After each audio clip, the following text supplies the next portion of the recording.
यह कहानी महाभारत के उत्तरकांड की एक बेहद महत्वपूर्ण और दिलचस्प घटना को दर्शाती है, जिसमें भगवान कृष्ण के पुत्र सांबा की एक शरारत ने पूरे यदुवंश के विनाश की नींव रख दी। कहानी की शुरुआत तब होती है जब सांबा, जो कि श्री कृष्ण और जाम्बवती का पुत्र था, एक दिन शरारत करने की योजना बनाता है। वह एक गर्भवती महिला का रूप धारण करता है और अपने मित्रों के साथ कुछ ऋषियों के पास जाता है। सांबा ऋषियों से यह पूछता है कि उसके गर्भ में पल रहे बच्चे का लिंग क्या होगा, लेकिन ऋषि उसकी इस चालाकी को भांप लेते हैं। उन्होंने उसकी इस शरारत को गंभीरता से लिया और क्रोध में आकर सांबा को श्राप दिया कि वह एक लोहे के मुसर गदा को जन्म देगा, जो पूरे यदुवंश के विनाश का कारण बनेगा। श्राप के अनुसार कुछ दिनों बाद सांबा ने सचमुच एक लोहे के मुसर को जन्म दिया। इस विचित्र और भयावह घटना से सांबा और पूरा यदुवंश डर गया। सांबा ने जल्दबाजी में उस मुसर को टुकड़ों में तोड़कर उसे चूर्ण बना दिया और उसे प्रभास सागर में फेंक दिया। हालांकि उस चूर्ण से छुटकारा पाना इतना आसान नहीं था।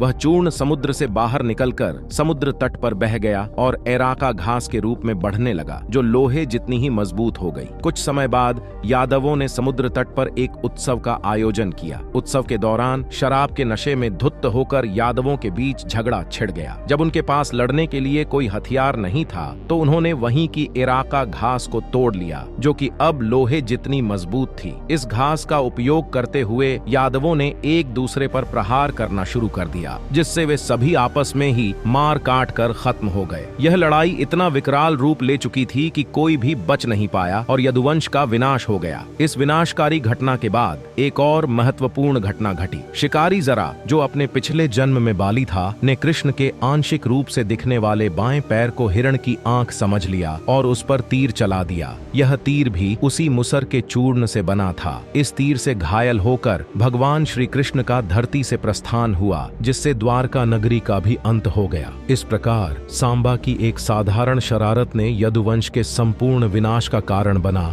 और इसके साथ ही द्वारका नगरी भी समुद्र में समा गई। यह कथा यह संदेश देती है कि किस प्रकार एक छोटी सी शरारत जब अनियंत्रित हो जाती है तो उसके परिणाम विनाशकारी हो सकते हैं, और यह भी कि कर्म और उसके फल का प्रभाव कितना गहरा होता है।